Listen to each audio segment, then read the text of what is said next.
Pre-wrapped, pre-made. All right, how was lunch, everybody? Excellent, very good.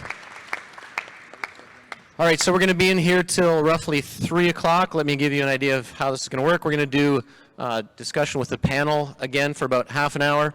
We'll do about 15 minutes of Q&A, and then about 15 minutes of small groups. And we're going to leave the last half hour to hear, so Colin's going to come around with a microphone. We're basically going to go to each table, and we'd like to hear one highlight or observation about the day from each table. So we'll spend the last 30 minutes doing that. So please prepare for that in your small group time. Just give that some thought. Okay, my earlier icebreaker question, I was told that I should have waited a little longer because Norm began to raise his microphone. I wasn't going to answer that question. You said the police never found out. I'm not about to tell you. Okay. Here's my next icebreaker question. Did you want to get the mic ready, Norm? I'm not sure. Give us the name of one ex-girlfriend that you wish you'd married. My wife is right here, man. It's so much more awkward when the wife is in the room. I've never had an ex-girlfriend. Ah, good answer. Good answer. All right, the rest of you? No, just kidding. Okay, so this one is about sending leaders. And so the first question is about your sending, when you were sent as a leader. And then talk about some of your highlights of sending leaders. So talk about your personal story of being sent, and then a highlight of sending another leader. Who wants to start us? For us, it was a interesting scenario. We left Seminole, Texas, and went to Steinbach Bible College for the purpose of training, and then we were going to go back to Seminole to serve there. But in our last semester of school, then Al Kaler approached us and asked if the Belize churches could be in contact with us about possibly going over there. And so during the time that we were at SBC, we were at GFC here in Steinbach, as that's what our home church was over here. So we kind of felt more connected over here. So we said, yeah, they could contact us, and they did, and so on. And we met them at the gathering of 2009. We met with leaders from Belize, and then what we did, instead of just saying, oh, that sounds good, right? It's tropical. No, we didn't do that. But what we did is we got together with Daryl and Karina, and we got 5, 6 other couples from church, and we had them together with us discern. And so we had a group of people who were praying for us. They were advising us. They were looking at our lives and see our giftedness, do we fit in, and so forth. And then together with them, we did that. So then GFC and Steinbach, they actually had a send-off for us. But then we had a couple of months in Seminole in between. And so there we did the same thing with, well, not quite. There we got together with the pastor and said, look, here's what's happening, and so on. And so he invited us with their ministerial together to do a discerning thing. And then they agreed to that they would send us. So we had a dual sending, which was good. In our context in Belize, we haven't done a lot of sending other than to Bible camp. So helping with Belize camping experience. And so in a community setting, you know everyone. Our church was small, so you know everyone. It's not like you have to do a whole gift analysis with the candidates, because you really know the people. Yeah. We see them every day. Almost. And so it wasn't that hard. You just kind of know the character of the people, you know their heart, you know their faith, and so forth. And so it was more of a personal way of sending. So with your experience then, there was a possible call, and it wasn't immediate, and you took the time to discern that with other people. So you tested that call to verify it. Yeah, although we knew in our heart of hearts that it was a calling, but we also believe that God confirms or denies. So it's kind of like Gideon with the fleece, like God told him to do something, but he's, well, just tell me another time, one more time. That's right. Interesting. Yeah, just we had our North American way of doing it. Okay. Norm, you've sent a lot of leaders out of your church, obviously, if you've planted numerous churches. So talk about your sending, that when you were sent, and then also some that you've sent. Yeah, I don't ever feel feel like I had been sent. It was when I planted Westside, I had been working in a church for 10 years, and they were just going in a different direction.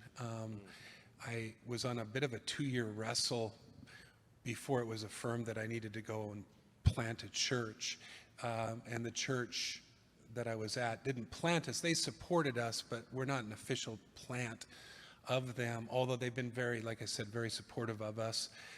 And I think they would like to now think of us as a plant, but not officially one of their plants or a plant of them. So I never felt like I was sent out commissioned that way by the church. Now, the organization that we worked with then, which was called the Board of Church Extension with the British Columbia MBs, they came alongside of us, supported us, helped us, and that was very encouraging. That's where we were assessed, my wife and I, on whether we were qualified to be church planters. So that was a really important aspect. Being commissioned and affirmed by them was really important to me personally, and even though I felt a great conviction over what I needed to do, but I like that affirmation. Now with the churches that we have planted, and or in the process of planting, each of those plants was about 2.5 years in the working. And so we had apprentices that either had come up in-house or were brought to us via the C2C network, which is called Multiply. They're now going through a sort of a metamorphosis and changing as we speak. But they were individuals that came through C2C. C2C assessed them, and then they were brought to us. And then we began the process of apprenticing them as church planters, which is very different. And that really was my main task in terms of where I was spending a majority of my time. And so when we apprentice somebody, we use different language now, but just staying with that language, they come on board and I tell them, we give you no promises that we're planting you, none whatsoever. We're going to assess you. I'm giving you a ministry area. Most often it was our community group ministry area. You're in charge of that. It has to grow. If it doesn't grow, we're not going to plant with you. Because you're going to be called to plant. And growth can look differently. I'm not just talking numerically, but just raising up leaders, all of that. And so that process, like I said, takes about 2.5 years. That person is involved with everything in our ministry. Elders meetings, staff meetings. We spend a lot of time one-on-one together. And we also give them the pulpit. So most often, especially in the early years, that individual was the second preacher, and they would introduce themselves as, hi, I'm the church planting apprentice for Westside. And then when we get through later in that sort of 2-year process, maybe a year and a half in, we will assess on whether we now want to plant them. And we feel like this is good. That's when we will start informing people, inviting people. They're starting to get to know people because they've been there for a year and a half, and we're starting to get a core team. In fact, is it okay if I ask Aaron maybe to share a little bit of that journey? Would you be bummed out if I did that? Aaron, why don't you come on up here and I'll just hand you the mic. Aaron is planting in Sage Creek. He's been at Westside for the last couple years. He's already planted a couple churches in Canada. You'll hear by his voice that he's not from Winnipeg, but he's married to a lady from Winnipeg, which is great. So maybe share your story a little bit. Is that okay? Yeah, that's great. Yeah, so you all right? I actually came to Westside. I had planted a church here in Winnipeg in St. Boniface about 8 years ago. And then we passed off some leadership on that and then moved to Montreal and planted there.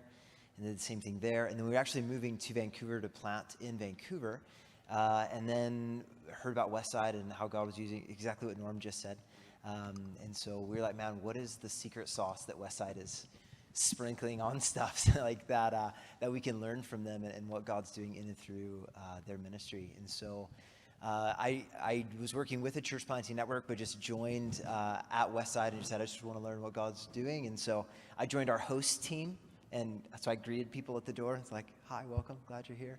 And did that for about 6 months. And then about 6 months in, Norm and I had a meeting. And at that meeting, over some Texas barbecue, Norm said, hey, you love church planting, we love church planting. What if we did stuff together? And if so, what would that look like? And so as we were talking through that, one of the things that came up was at our church, we've always had like interns and apprentices and that kind of stuff, but not necessarily a system whereby we're desiring to take people who have just become Christians at our ministry all the way up to them planting a church. And so developing kind of like a pipeline of what would that look like. And so that was sort of the ministry, because we already had a great community group leader that was leading all of our community groups, so he wasn't just going to give that. But that was sort of our ministry space that we were kind of given to like explore what does it look like to have interns and apprentices and then a church planting residency, so that we can take somebody all the way from, kind of pagan to planter. And so that's kind of the pipeline that we kind of helped with. And so we just announced that to our church in January, that we're going to be planting in Winnipeg, and then had a couple of interest meetings and a couple of open houses, and actually have a couple of people that are going to be moving with us. One of them is here, Nino. He and his wife and their 10-month-old daughter. And so, God's just used a lot of that as a really good platform in a way that a ministry that gives themselves into how do we train and equip people has been just a real blessing to us. So you had planted 2 churches already prior to coming to Westside. Yeah. But you started in the greeting ministry. Yeah. Cool. Yeah. For 6 months. Yeah. So that's a great way for us, I think, too, even to see, like, are you somebody that thinks that you deserve something because of where you come from and what God has done with you in different contexts? Or do you realize, like, hey, just because of what God's used me to do in the past doesn't mean that's where I'm at or what God's going to call me to do in the next stage. And so it was a great way for us to really just serve and understand who the church is and for them to get to know us. So Cool. Thank you. Yeah, man. Abe, about some of your sending and also how you've sent out of your church. I am not quite sure what all sending includes. Does it mean that you just have to send them outside of the church, that they work somewhere else, or could they be inside a church that we send them? But anyway, back to first my sending or our sending. I'm going to focus on this when we went to Bolivia. Already, I don't know, many years earlier, when Jack and Ruth Hepner came back from Bolivia and they stopped in Belize and gave a report, I just developed this burden, I need to be in Bolivia, and I prayed for 25 years that God would send me to Bolivia for at least a 4-year term, and he just never would, and I couldn't get to it. So finally, I gave up and was content to be a pastor in Aylmer.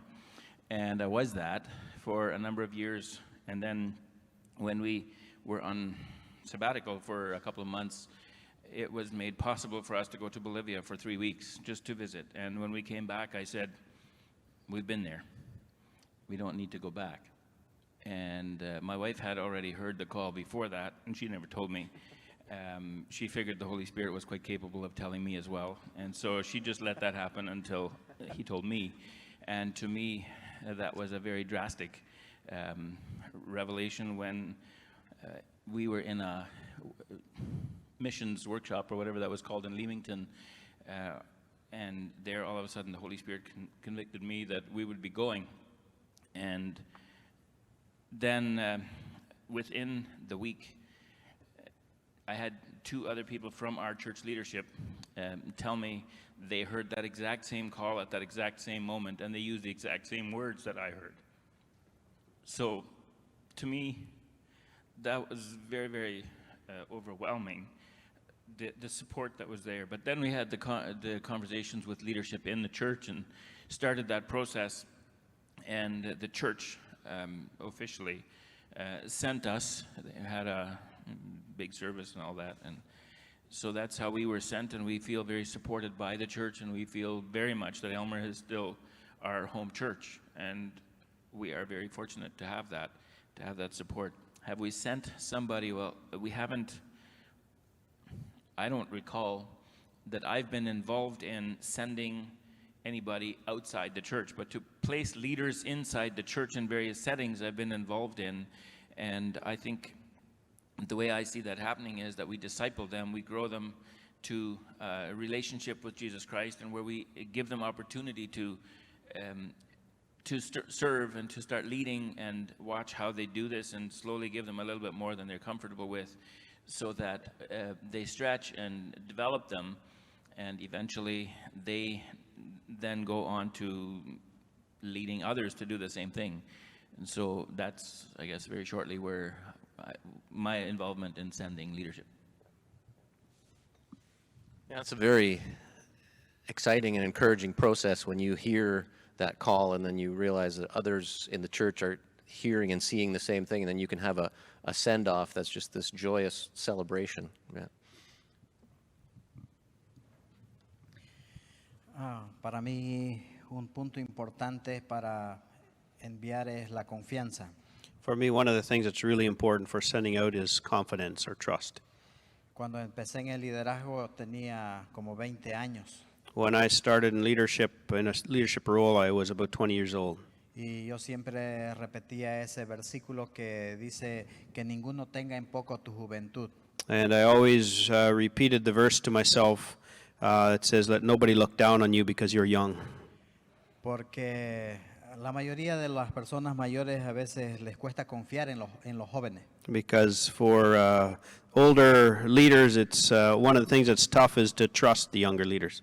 Y mucho más que yo era un desconocido ahí en la iglesia. And on top of that, I wasn't really known in our church. Los pastores no sabían si yo era un convertido de verdad o no. The pastors didn't know if I was a true convert or not. Y los jóvenes cuidaban a las señoritas que nadie se apegue a mí. And the young people were looking after the young girls so that nobody would be left alone close to me. Porque era un desconocido. Because I wasn't known, I was unknown. Y yo trataba de ir ganando espacio. And I tried to gain a place, find a place there. Tratando de demostrar que sí podía, que sí era confiable, que podía hacer el trabajo. To show that I was a trustworthy person, that I was capable of doing the work.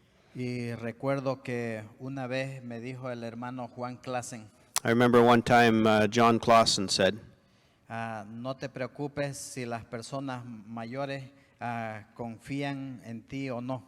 he said to me, don't worry about it if the older people are trusting you or not. Si tú estás seguro que Dios te puso ahí, Dios te va a respaldar. If you're sure that God has placed you there, He will back you up. Para mí fueron esas palabras, unas palabras de afirmación en el ministerio pastoral. Those were words of great affirmation to me in my pastoral work. Porque de 22, 23 años yo era pastor de algunas personas mayores. Because when I was a young pastor at age 22 or 23, I was pastoring people that were a lot older than me. Personas que habían estudiado en el seminario, que habían sido pastores de otra iglesia. And some of them were they had been pastors in the past and been to seminary and had a lot of experience. Pero ahí vamos adelante. But we grew from there.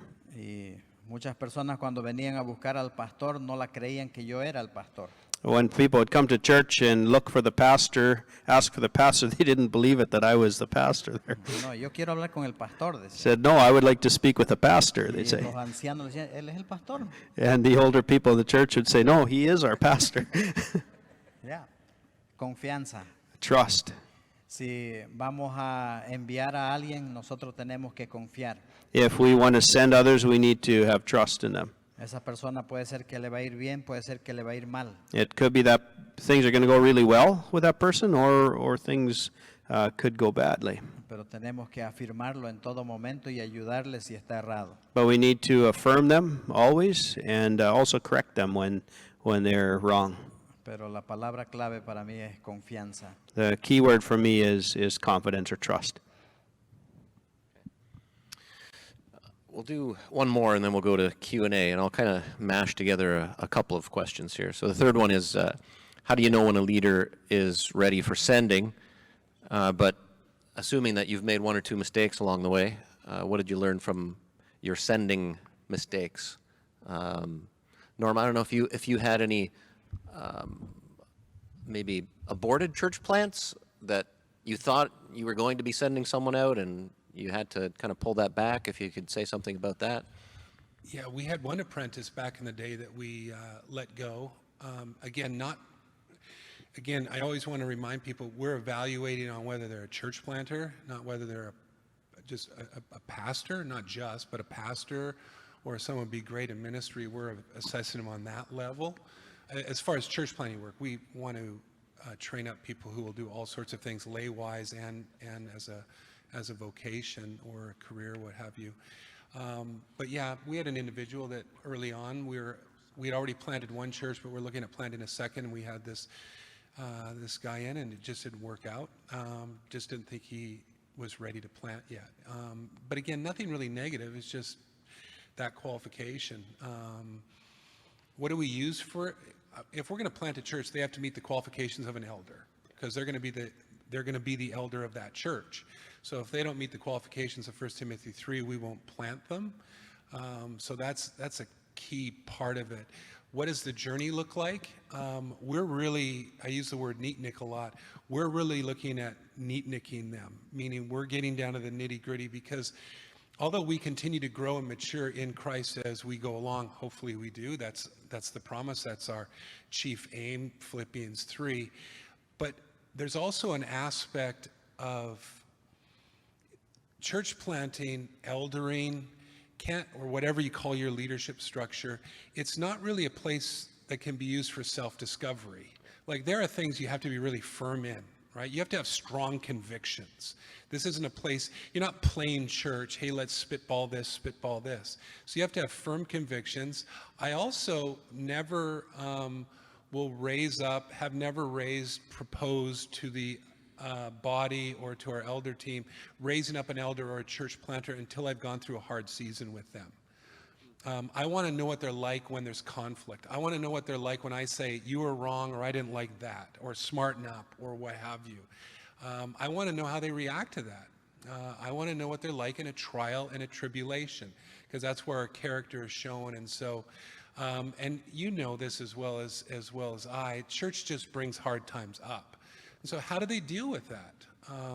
Are they bearing the fruit of Jesus in that, or is this revealing some other things about them? So that's really important for me too. And the assessment is not mine alone. It's people, stickiness, right? Are they sticky? Do people like them? Do they like them more than they like anybody else, and they want to go with them? All of those things. So certainly not. I'm just one small part of that assessment process. Yeah, I like that you bring up the elder qualifications. I think we underuse that quite a bit. I mean, we might tend to think of those as, well, that's qualification for one specific job in the church, but it's actually just a list of, or someone who's living a very consistent Christian life, which is what we should all be aspiring for.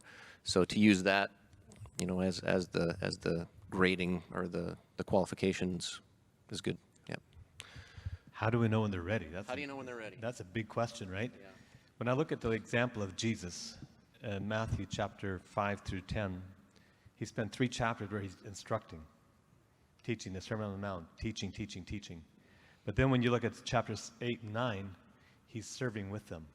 And that's where I think, where Norm just mentioned, how do they respond to conflict? That's where you get to know them, where you find out the character. And then ultimately after that, then he says, now I want you to go. But as we read Luke's account, then he also, when they came back after sending, then they kind of had an evaluation. So I think ultimately, you don't want to send someone you don't know. Yeah. But when you know them and they have the character, they're committed to Christ, and at some point you just have to say, do it. Yeah. But don't just throw them out there and see if they can swim. I mean, keep them. You know, in Canada they have this thing when you go get your acquisition license, and you go hunting with a minor. You can let the minor shoot, but you have to stay within arm's length to where you can intercede if you need to, right? And I think that's kind of how it works. You ultimately say, just do it, but I got your back. I'm here with you, right? Stay close enough to where you can help, to where you can observe. So I think it's a process of assessing their character, assessing their maturity, and ultimately you have to trust them. Yeah. And at times it's just, you just know that God's pulling them, so you might have a sense of, man, sure would like to spend another couple years with this person or this couple, but I mean, God's just opening the door, and it's just, it's time for them to go. I can tell you from my own perspective, from my own experience, if I'd have waited till I felt ready, I still wouldn't go. Because the more we grow, the more we see how inadequate we are, we just don't feel ready. But somebody finally has to say, you know what? Somebody had to look like a fool, so why not you? Yeah. Abe? I don't know that I have an answer for that question because, like I said, I haven't been involved in actually sending somebody out there, and so I think I'm going to pass on this question.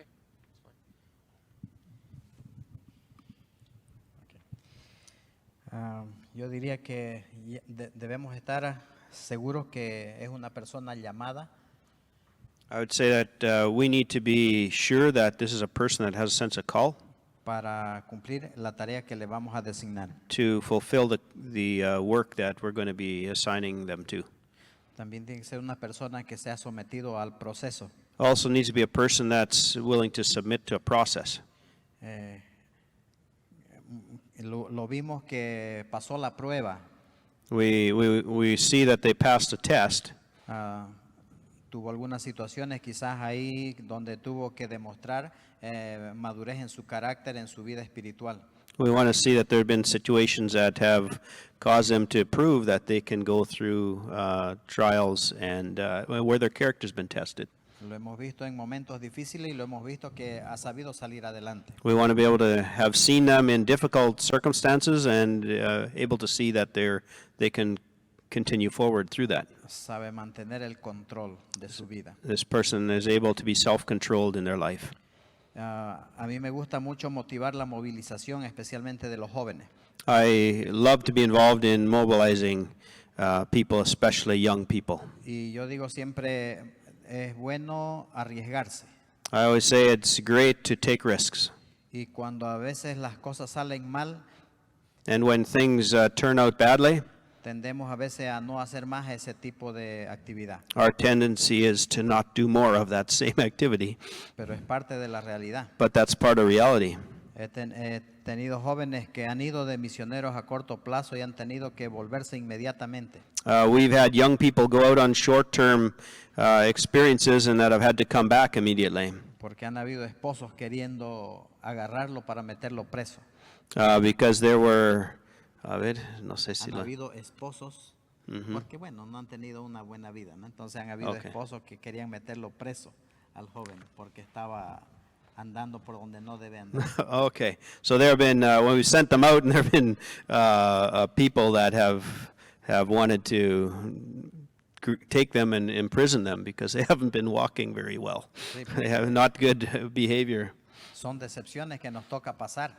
These are kind of downer moments, and sometimes that happens. Son los riesgos que tenemos que correr. Those are the risks that we have to take sometimes. Pero esto va a ser uno de 300, But that might be 1 out of 300. pero es una realidad. But that's a reality. It will La happen. mayoría va y vuelve bien.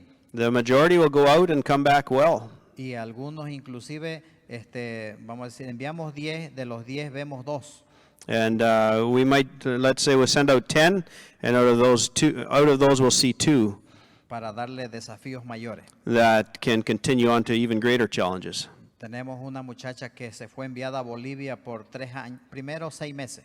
We had a young lady from Bolivia that we sent out, first of all, for 6 months. De México era ella. And she was from Mexico, so she came. Regresó y el segundo tiempo se lo envió por 3 años. So then she came back, and then we sent her out for another 3-year term. Y ahora ella está lista para ir a África. And now we feel she's ready to go to Africa. Es una propuesta que se le va a hacer. So that's one of the next steps that we are going to be proposing to her, Porque ha demostrado estabilidad en todo el proceso. because she has demonstrated stability in that whole process. Yeah, I'm just thinking about a couple of notes that I took in our first session where Esteban said the Roosters will show themselves in the ring, and we set up a game or a battlefield for them. And in a sense, we're always throwing people into the ring, but we don't immediately throw them into the ring with a heavyweight champion, right? We throw them into fights that we think they might be capable of winning. If they don't, then we know they're not ready for that ring. But it's really, you want to send them once you think that they're ready to get into that ring where they're either church planting or they're going to have to do a lot of independent leadership. So I really appreciate that. All right, time for Q&A. So we'll have Colin as the microphone. So you have a question, just raise your hand. Colin will run that over to you, or walk very quickly. I'm not sure if he runs.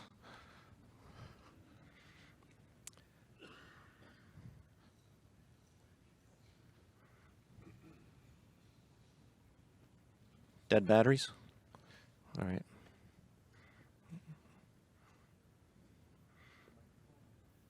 Anybody just want to yell out a question? John? No? So reminder, after this, after we have a little bit of Q&A, you're going to go into your table groups, and questions will be projected onto the wall again. And also, as you are having those discussions, talk about what you'd like to share as a table, maybe just one point that maybe you kept coming back to around your table that you can share with the rest of the group. We're ready now? Okay, questions? Shoot your hand up quickly if you've got a question for the panel. Excellent, thorough answers, guys. Thorough. You answered every question they could possibly ask. There's just the unspoken questions. Oh, the unspoken questions. You want to guess what those are? Any questions for these guys on this topic of sending? Okay, right here. Maybe my question is a little more related to before lunch, so I hope that's still okay. And the question is, as leaders, can you give some pointers in what you do to maintain personal, emotional, really spiritual health, where you are not just giving, and all of a sudden you crash, and now you're burned out, and now you're done? Yeah. Okay. So I guess that would start with, what have you learned about that in not doing it well? Because I think we've probably all learned a few things about that. And then what kind of things do you tell younger leaders, so hopefully they can avoid some of what you've experienced?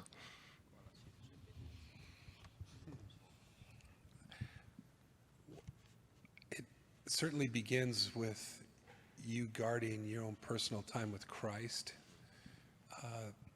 Paul Tripp's book, Dangerous Calling, really emphasizes this, that we lead out of our devotional life.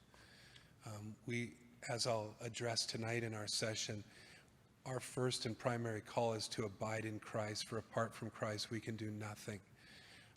Which is an interesting statement, because the world is full of people who have done a whole lot. So Jesus, what are you talking about?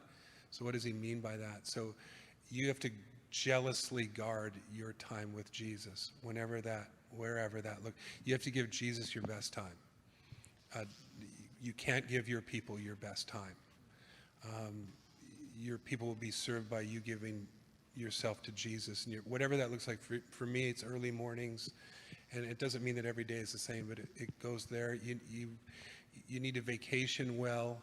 You need to get over yourself too. I need to get over myself. We get lead pastoritis, senior pastoritis, where our identity is really wrapped up in what we do. So we have to be at everything. We have to attend everything. We have to lead everything. And we burn ourselves out, and everybody's going, it's okay if you're not here. It's okay if you don't lead this. I think that's important. Or if they don't give you that freedom, you need to be able to say, I can't be at everything. So I also think it's okay to be vulnerable with your leaders and go, look, I love this ministry. I don't want to leave this ministry, but I'm really tired right now. I think sabbaticals, if your church doesn't have a sabbatical program, I'd really challenge them.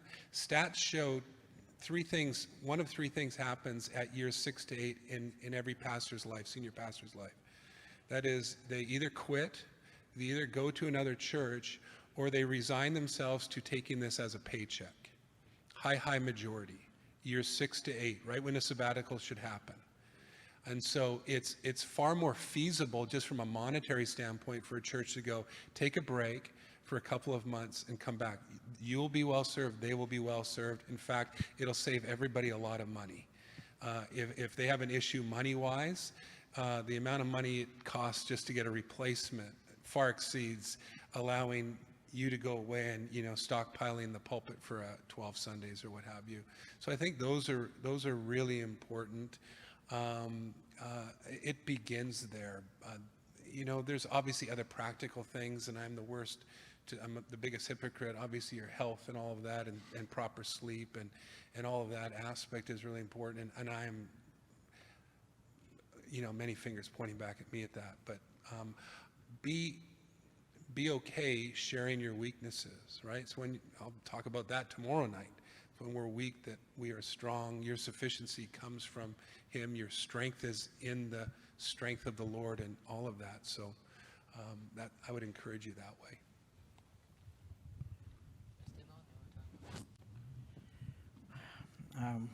Para el cuidado de los líderes, nosotros, bueno, yo cumplo una función de ser facilitador de, no sé, unas 30 personas. So talking about the care of others, one of my roles is to be a facilitator of about 30 other people. Y una de las preguntas siempre que le hago es cómo está tu vida espiritual. One of the questions I always ask them is, how is your spiritual life? Otra pregunta es, ¿qué hiciste este mes para poder mantenerte firme con el Señor y seguir creciendo? Another question I always ask them, what have you done this past month to remain steadfast in your relationship with the Lord? Y otra pregunta que también manejamos es, ¿qué has hecho para mantener a tu familia contento? And another question we also ask them, what have you done to help your family to be okay? Entonces son 3 preguntas clave que lo respondemos cada mes. 3 key questions that we ask them and have them answer every month. Y tomamos tiempo para orar And we take time to pray por cualquier necesidad que se presente durante el mes. for any need that has come up in the past month. Y otro punto importante en el cuidado es que ponemos un mentor al lado. Another really important thing in this aspect is to make sure that they've got a mentor at their side. Entonces, esa persona cuenta con el apoyo de su facilitador That person has the support of the facilitator, y con el apoyo de un mentor. and that person also has the support of their mentor. Y la tarea del mentor es igual, estar pendiente al cuidado y poder ayudarle en el trabajo. The work of the mentor is the same, to give support to that person and ensure that they're cared for, taking care of themselves in their work.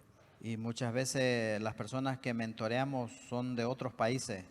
And many times the people that we're mentoring are from other countries, Lo hacemos a través del teléfono. so we use the phone for that. Y cuando cuando somos de cerca, pues entonces nos reunimos a tomar un desayuno.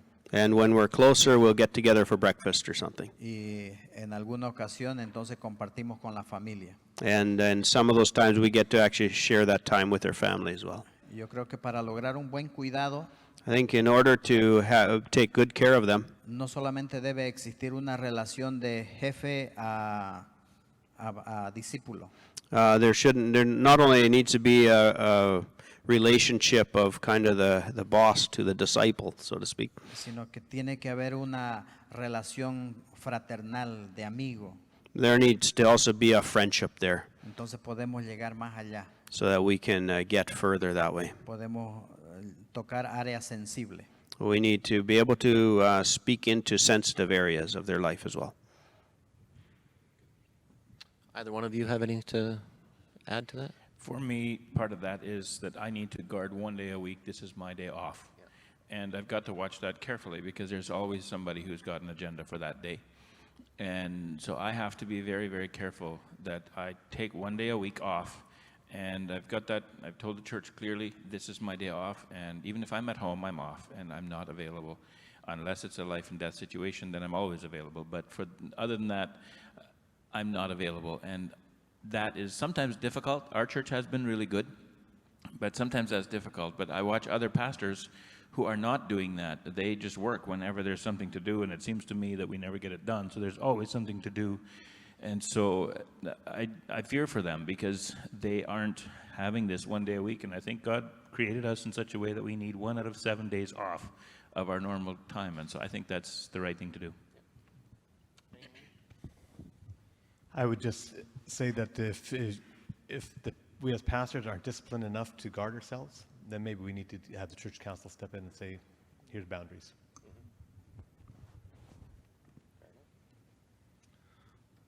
Any other questions? Okay.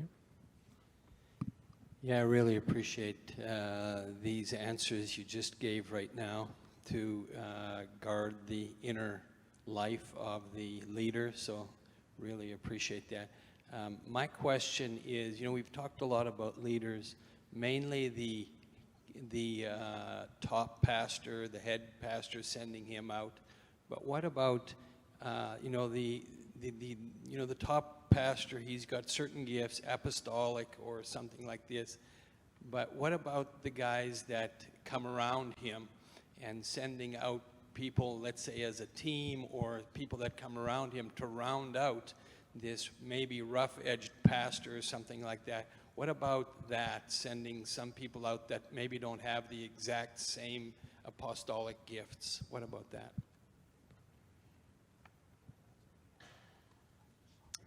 I'm not sure I understand the question. Do you? If I understand your question correctly, you're saying, Kate, you have a leader of a ministry and they're sending out others, and that person they're sending out may not be exactly the same as that, may not have that same kind of gift set. What about that? Am I understanding that right? Yeah, because often we focus so much on just the charismatic apostolic guy, and we want that guy, and then we focus so much on that that we sometimes don't round that guy out, and then he sometimes fails because he doesn't have people around him. So can we send out kind of like a team sometimes, or do you sometimes send out a second in command and stuff like that? Because people here in the congregation aren't all those apostolic kind of people. Right. Yeah, if you're talking about church planting specifically, studies do show that parachute plants with an individual rarely work.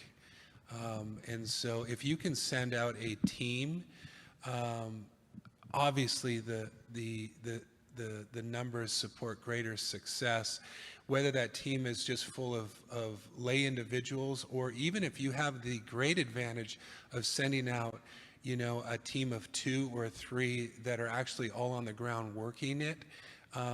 Maybe they still have different leadership roles. You still have a lead planter in that, but that's key. One of the things that we've done, and this is really something that the Multiply Network back in its past iteration did, was there would be a task force on the ground with every new plant that served as a pre-leadership team, and the task force is made up of individuals that aren't made up of that church. They're pastors, leaders, friends that serve as an ad hoc elder team, so to speak, or again, whatever language you use in your church, to give accountability and support, encouragement, and they are the authority of that ministry. And so that planter has to work through that team. And so the sweet thing about that is that it gives the planter the ability to say to whatever group he's working with, we can't do it, the team said no. And so that's kind of nice, because what happens on the front end, as we know, or regardless of front end or 20 years in, you don't want to lose people. And especially when you're planting, you don't want to lose people by saying no to something. And so when you have this ability to say, look, they've said no, it just frees you up, and it takes away some of the anger that can sometimes surface. I'm not sure if you're exactly hitting this, but what you said, I think, is important when you're assessing people to send out, is you're not assessing them and whether they're like you or not, right? There are all sorts of people in ministry, and I think sometimes when we assess, we go, do they have my gifts, my abilities? And if they don't, then they're not qualified, which is so untrue. And so that may be part of your question, or maybe a sub part of it, but I think that's important to keep in mind too. But I think we need to surround people when we send them out, either by the group going or by people that are back home still supporting them, encouraging, mentoring, coaching, and so forth. I think he mentions again, and charisma, and our culture is addicted to charisma and talent, and we've adopted that into evangelicalism. And so if someone's got charisma and or talent, or if they have both, it's like behavioral standards go out the window, character standards go out the window. You just want that charismatic, talented individual. Those are not qualifications for sending at all. Now, if you have someone who's of godly character and has charisma, that's wonderful. But sometimes we sacrifice one for the other. Other questions? Okay. So spend... oh, sure. Sorry, go ahead. Tengo el esposo de mi hermana trabaja en una academia de fútbol. My sister's husband works in Academy of Soccer, football. Llegan Fútbol. como 500 alumnos al año. About 500 students a year come there. Y ellos tienen diferentes categorías de equipos And they have different categories of teams.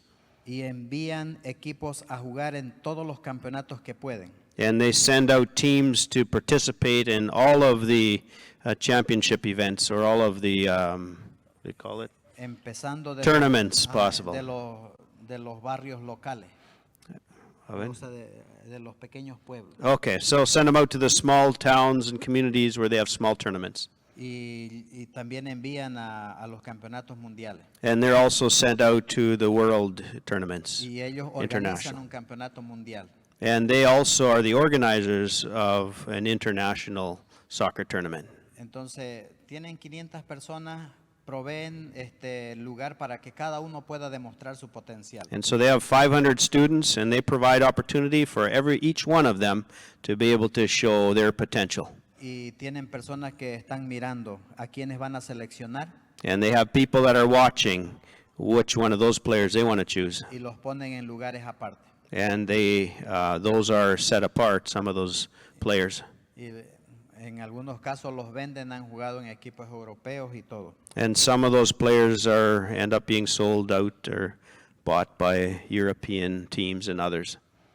La iglesia tiene que organizar campeonatos para todas las edades, The church needs to organize tournaments for every age and place for people, para que todos puedan demostrar su capacidad. so that all people can use and demonstrate what their capacity or abilities are. Y hay que seleccionar a la selección cuando nos toca enfrentar el torneo mundial. And we have to choose among the best when we're supposed to go out to the international World Cups. Y a los demás a enviarlo a torneos pequeños. And some of them we need to send out to the small tournaments. Esa es la tarea del pastor, That's the work of a pastor. organizar campeonatos para todos, Organize tournaments for everybody, para que todos tengan la oportunidad so de that mostrarse. everybody has an opportunity to be used Y and tenemos que show tener un their. equipo que esté preparando a aquellos que van a ser enviados, a los que han sido seleccionados. And we need to prepare teams that will prepare those people to go out to the tournament that they've been appointed or chosen for. Very good. Okay, we'll get the questions up on the screen again. So spend 10, 15 minutes doing two things, discussing those questions, but also coming up with one thing to share from your table, and then Terry will come up and facilitate that. So jump into some discussion.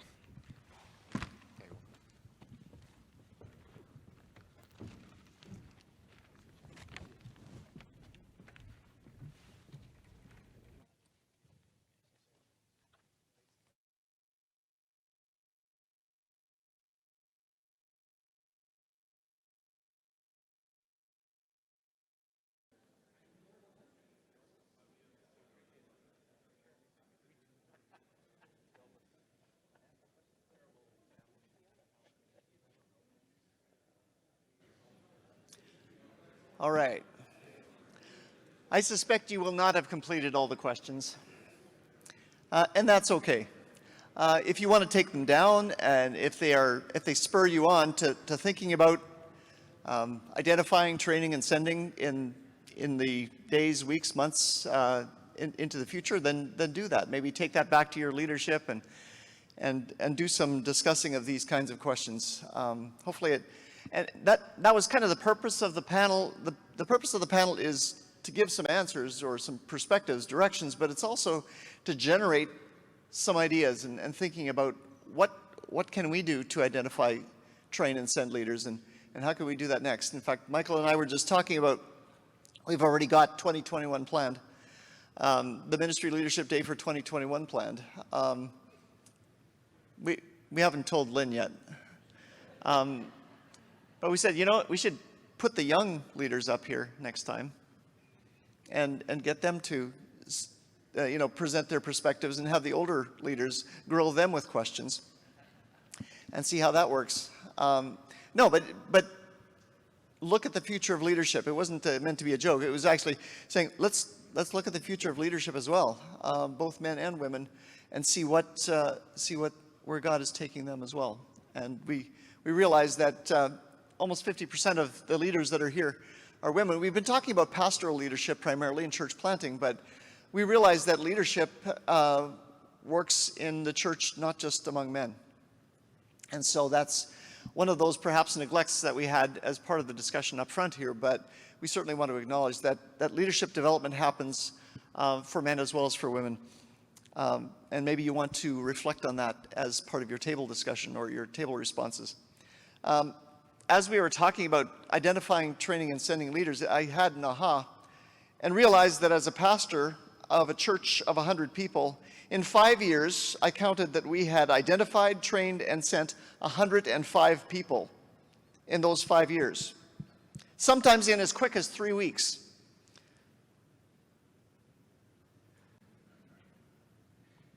Okay, it's afternoon, I can tell. This joke is falling flat.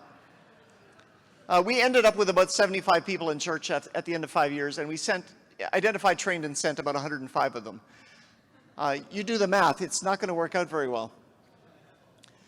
But we had literally 105 people who came to church for at least 3 weeks, who wanted their name on the mailbox, and then left in that 5-year period. If that were a secret recipe for just mobilizing hundreds of people in a short period of time, it wasn't a recipe, actually.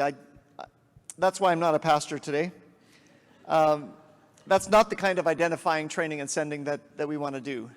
And so, that is a fact of life in some of our churches as well, that people come and people go. And as they come and go, hopefully in some of our churches too, we can identify and have some of them stay for longer than 3 weeks.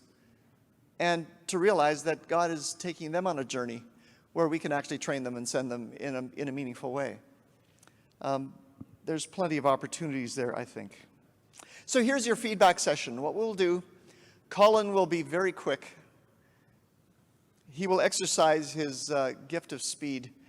And what I would like is for, not necessarily for every table, but he'll be in the first two rows of tables here. And we'll take some responses there, and then he'll move to the next 2 rows of table, and then to the final 2 rows of table. Something like that. So I'm looking for one insight, perhaps, or a question or an application based on what you've been, specifically what you've been discussing today. The information or the experiences, the sharing has gone this way, and we've had a little bit of interaction, but now we want it to come this way as well. And I want to hear what's been going on in your minds and in your conversations. So let's do that. So for the first 2 sets of tables here, just have somebody from your table just kind of a quick one insight, question, or application that that has been identified in your group. We were discussing here just one of the missionaries that have come to Bolivia, just from the Brickfeld Church, am I right? And she was a big blessing to us. And it was a short term, 1 year. And okay. But the discussion that we had around the table, the impact that it will have had on her life, her family's life, and the continued leadership skills that she had learned through exercising her year in Bolivia may very well be blessings for many, many years to come, that we as MEM in Bolivia, we were one spoke in the wheel, and we like that.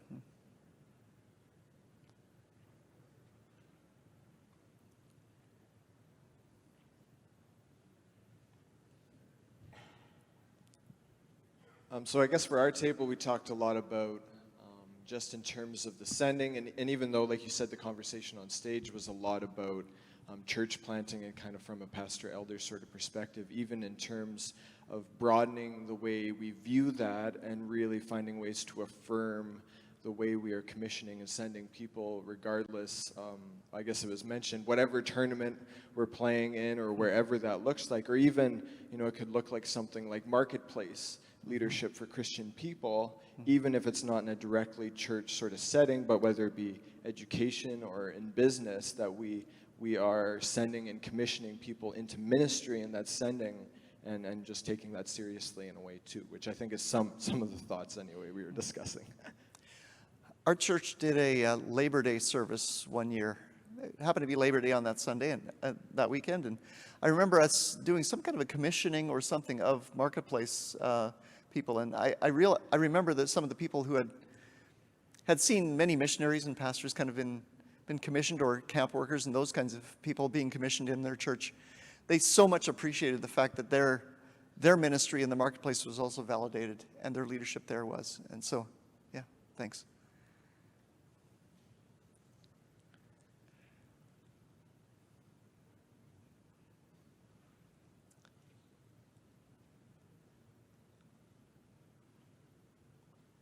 One or two other tables in row 1? Yes? No? Good responses. Appreciate them. Okay, let's move to the middle 2 sets of tables. Any responses there? Some insights, questions, applications?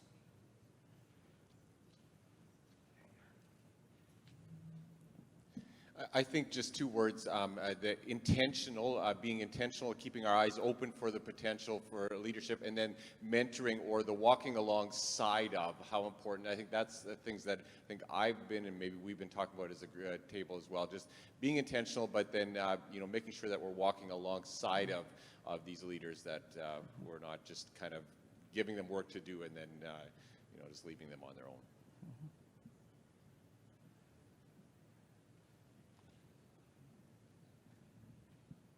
Yeah, one of the things we discussed at our table was part of that appointing a leader or, sending a leader is, and identifying a leader is, are we good enough at identifying the need? And once we see the need for a leader, then we look in our congregation to see who do we have that we can send from here to fulfill that need.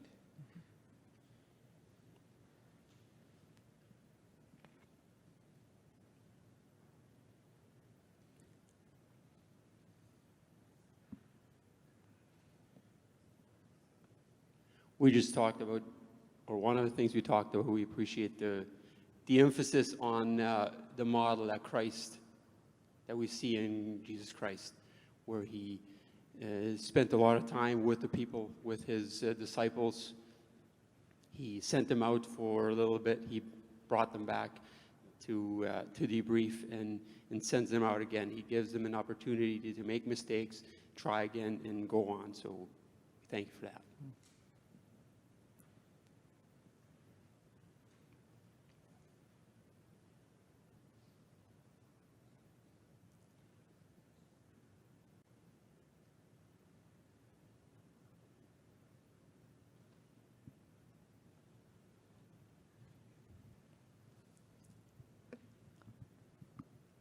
I think for just us, just the idea of leadership and the reason behind why we identify, why we train, or why we send is that we have a passion for the lost and not to lose that, and to be reminded that, we need to find leaders wherever they are, for whatever leaders they are, but it's because we want people to know the Lord, whether they're a senior pastor, whether they're a church planner, whether they're doing children's ministry, whether they're cooking in the kitchen. It's all because we want others to know Jesus. Thank you.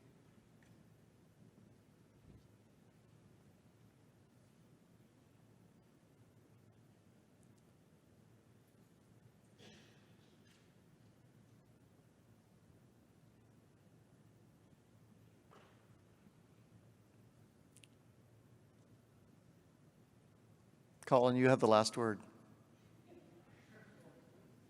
Well, I just, and I shared this with Henry just a few minutes ago, I just so appreciated the emphasis back again on the importance of the local church. Even as people are going out and being sent out, right? Just that reminder that we don't do this alone, right? That there's accountability, there's support, there's encouragement, that it's coming back to the emphasis. And again, I was just sharing with Henry that I'd been at a conference earlier in the year, and they just reminded us, and I was so reminded again through the panel, of just the importance of really examining our people in our church too, to see who God is raising up.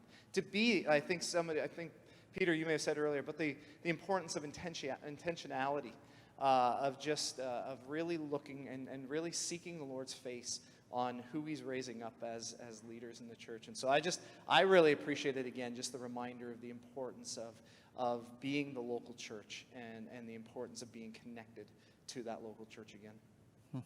Thank you. I realize that Norm has left the building, but there's still a few. Most of the presenters are still here. I think we need to give them a hand for putting their effort into this conversation.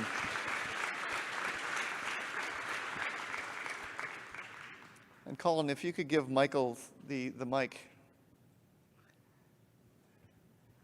You can give the benediction from the back. Close us in prayer. Close us in prayer? Yeah. Absolutely. Father, thank you for the people that are under this roof right now, which represents much of our conference, and it's a combination of people who have faithfully tilled the soil and planted the seed, and others who are the result of that planting and watering. And here we are all together this weekend to learn together and to fellowship together. Thank you for this day and the insights that have been shared. Thank you for the focus on your word, remaining faithful to it, using it as the standard that we use for everything in our lives, but especially as it pertains to leaders. I pray for the leaders in the room who are feeling discouraged, tired, maybe on the verge of burnout. I pray that they will have received something here this morning, this afternoon, that will help either to rejuvenate them or encourage them to take a time of rest. I pray that as we continue to eat together and spend time together, that we would really go deep with each other, not just do the surface, hello, how are you doing, but actually dig in and see how we're doing. In that way we might become support to each other. We pray now for everything that is to come, for the missionary reports that we will hear, and the worship service tonight and the services tomorrow. We want to be, as people and as churches and as a conference, a group that brings glory to you in everything that we do. So I pray that that's what this would be about. Thank you for how good you are to us, for all of your past blessings and all the future blessings that you promise to us. We thank you for all this in Jesus' name. Amen. Amen. It's time for a break, have some refreshments, and be back at 3:30 for mission reports.